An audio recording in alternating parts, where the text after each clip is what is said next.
What's good, YouTube, and welcome to another KaibaHacksDartz Yu-Gi-Oh video. Today we're coming back with another DIY project, and this is how to make Yu-Gi-Oh miniatures, or like little Yu-Gi-Oh action figures, whatever you want to call them. And these could have multiple uses. You could be kind of remaking like Dungeon Dice Monsters or something. Maybe you're playing like a Yu-Gi-Oh DnD campaign, or maybe you're just kind of using them as decoration. But what you're going to need for this build is, obviously some cards. You're going to need, some foam board, a pencil and a ruler, glue gun, some scissors, obviously, some coins or washers. We just have some nickels here. And then, something to, like a box cutter or a knife, something you can kind of slice with. And then also some paint brushes, maybe some decorative sand like we have here, and or Mod Podge, to help with some of the later parts of the process. But to start it off, we're just going to cut the kind of card art out, and we're going to keep the border in there. So I'll show you what I mean. So just to the outside border there, we can kind of clean that cut up a bit. And you're just going to go around. Now, there is potential uses for some of these excess bits, or if you wanted to, you could keep, the name and or maybe the level, stuff like that, depending on how you size things. But we're just going to get that piece of card art out. And that's what's going to be our, our miniature or figure. Now, if you do have two of the same card, preferably from the same set, you can make a double-sided one, which looks pretty cool. We might stick with that one for the build.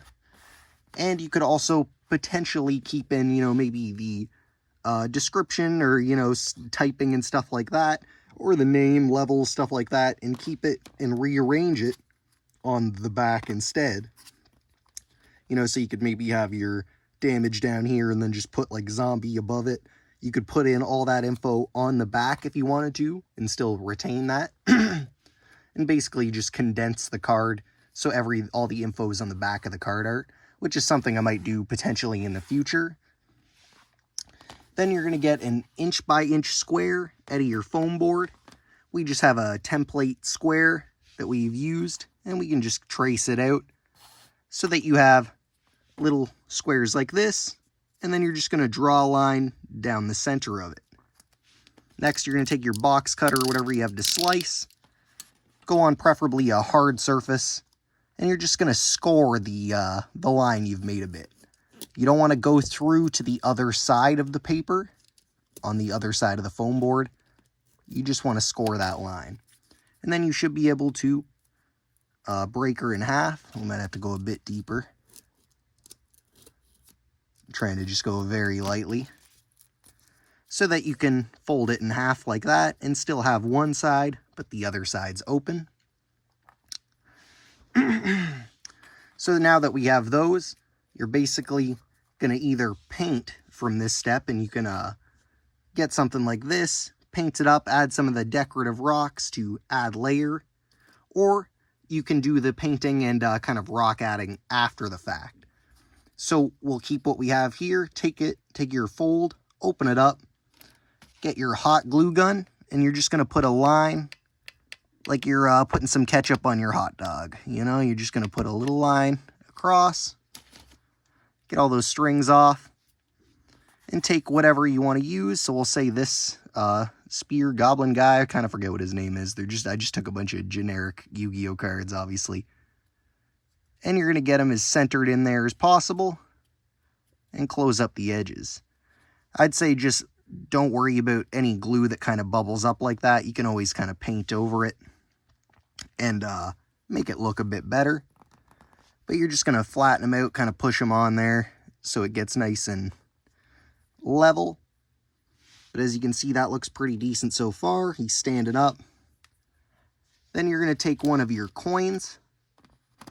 You should preferably let this dry, but we're just kind of moving quickly. Take one of your coins and your glue gun. Sorry, it's stuck over here. And put a little dollop of glue in the center. And you're going to put this on the bottom center of your miniature here.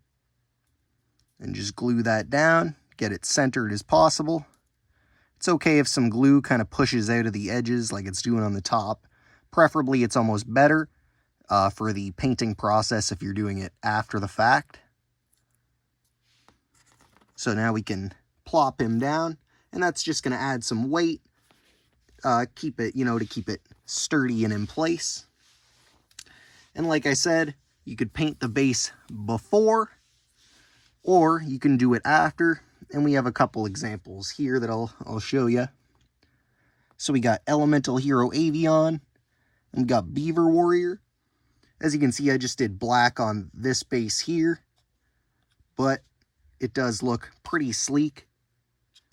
They don't have the back, or they're not double-sided, but they do look pretty good. For that one, I just did a solid purple.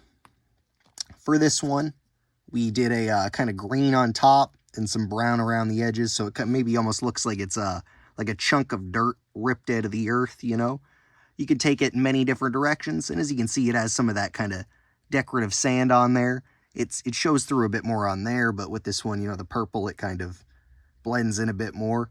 And obviously, I did these up pretty quickly, but like I said, you could always put the information on the back, do stuff like that. But we could do up one more real quickly with this black base here that I've made. One thing about painting it before is that if you do want to cover up the kind of excess that's come out, you are going to kind of have to paint it after the fact anyway. And also for the bottom as well, you're going to have to worry about that, painting over it. The coin or washer or whatever you use as a base.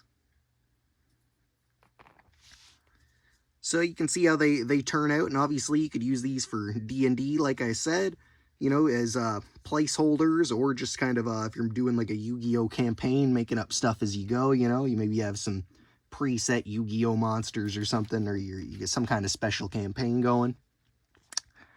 But this is an easy way to make some sick miniatures, or maybe display some of your favorite cards. Another thing you could possibly do is take the big versions of cards that they have sometimes is like special stuff, you know what I mean, and make bigger ones for kind of large enemies, stuff like that, or use multiple cards.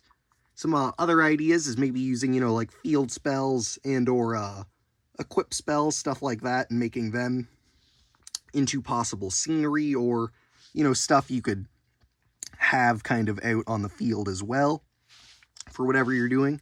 And like I said, you could also use this for like dungeon dice monsters, and remake it like Thunderball, and all the Orgoth the Relentless, all the ones that were used in that, and you could remake it and you just have it inch by inch squares, and you're just moving across it, because obviously these are inch squares. So that works pretty good if that's potentially what you're doing, which I might be doing in the future. And it's real easy to do, and something else to do with your commons, like I've done for maybe the dice towers and stuff like that. Something nice to do with your commons, and it does look pretty sick, especially the double-sided.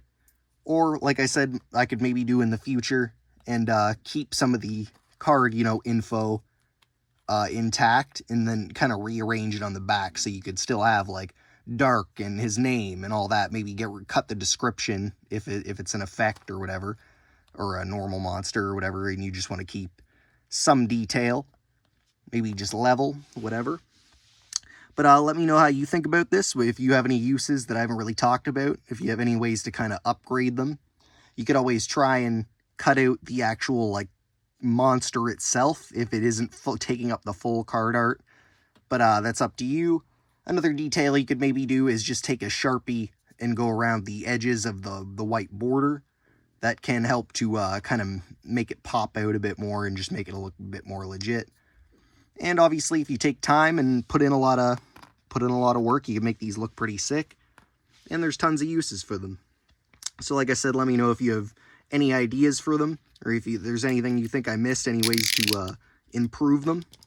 Other than that, make sure to check out my other videos. You know, I do lots of Yu-Gi-Oh! DIY projects that kind of cross over to other trading card games or D&D, as well as, you know, just random Yu-Gi-Oh! Videos like deck profiles and stuff like that.